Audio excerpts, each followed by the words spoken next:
আবারও স্বাগত একুশে বিজনেসের সঙ্গে আছি মহিমা পলি। এবার দেশ বিদেশের অর্থনীতি ও ব্যবসা বাণিজ্যের কিছু সংবাদ।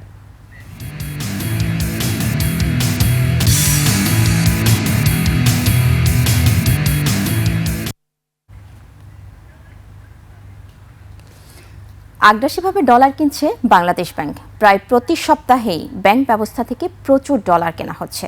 বিনিময় হার স্থিতিশীল রেখে রেমিটেন্স ও রপ্তানি খাতকে উৎসাহিত করতে ডলার কেনা হচ্ছে। পাশাপাশি রিজার্ভ বৃদ্ধির প্রয়োজনীয়তা দেখছে বাংলাদেশ ব্যাংক। বাকিটা দেখুন ডেস্ক রিপোর্টে। ডলার কেনার ধুম পড়েছে। প্রায় প্রতি সপ্তাহে বিপুল পরিমাণ ডলার কিনছে বাংলাদেশ ব্যাংক। দেশের ব্যাংক ব্যবস্থা থেকে নিলামে কেনা হচ্ছে ডলার। বাংলাদেশ ব্যাংকের তথ্য বলছে, সব মিলিয়ে চলতি অর্থবছরে এ পর্যন্ত কেনা হয়েছে 280 কোটি ডলার। ডলার কেনার বিপরীতে এ পর্যন্ত কেন্দ্রীয় ব্যাংক বাণিজ্যিক ব্যাংকগুলোকে 34,000 কোটি টাকার বেশি পরিশোধ করেছে। এতে ব্যাংক খাতে টাকার সরবরাহ কিছুটা বেড়েছে। এদিকে বাংলাদেশ ব্যাংক ডলার কেনায় ডলারের দাম না কমে স্থিতিশীল রয়েছে। অন্যদিকে বৈদেশিক মুদ্রার রিজার্ভ বাড়ছে। বাংলাদেশ ব্যাংকের তথ্য অনুযায়ী চলতি ডিসেম্বর মাসের 14 দিনে প্রবাসীরা প্রায় 171 কোটি ডলার দেশে পাঠিয়েছেন। সব মিলিয়ে চলতি অর্থবছরে রেমিটেন্স এসেছে 1475 কোটি ডলার। আগের অর্থবছরের একই সময়ের চেয়ে 18% বেশি। বিশ্লেষকদের মতে, বাংলাদেশ ব্যাংক ডলার না কিনলে ডলারের বিপরীতে টাকা শক্তিশালী হয়ে উঠত। এতে ক্ষতির মুখে পড়তেন রেমিটেন্স যোদ্ধা ও রপ্তানিকারকরা।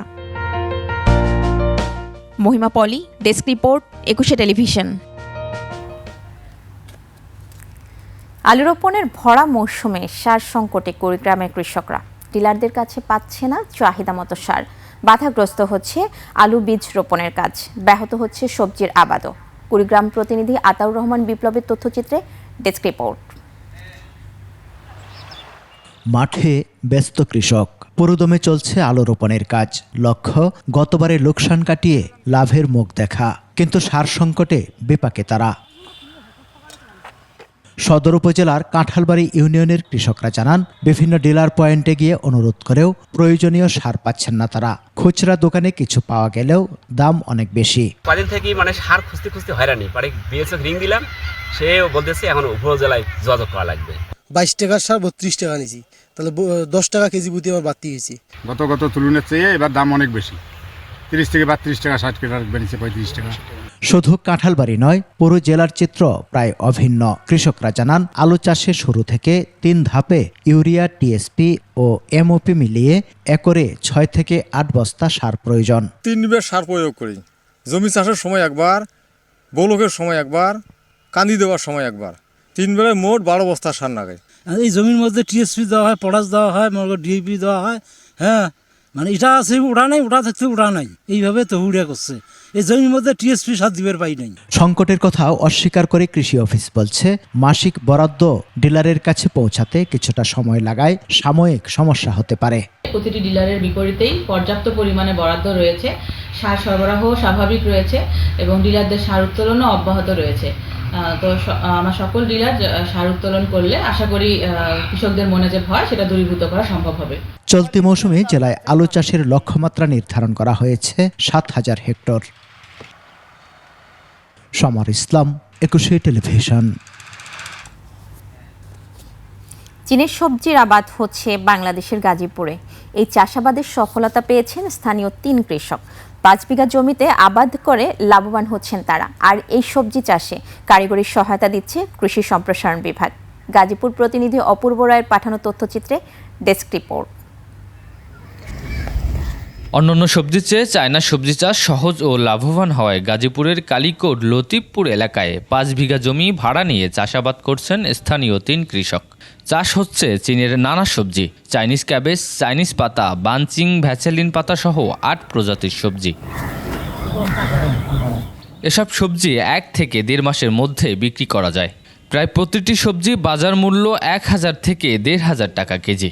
5 বিঘার মধ্যে প্রতি মাসে আমাকে 1 লাখ 20,000 30,000 এরকম করে প্রফিট আইতেছে। এটা বিক্রি করি আমরা ঢাকা নিয়ে মিরপুর 1 নাম্বার, কারণ বাজার, গুলশান, বনানী বাজার, তারপর সাভারদের রেস্টুরেন্ট আছে, ওগুলো দিয়ে সরাসরি রেস্টুরেন্টে সাপ্লাই দেই।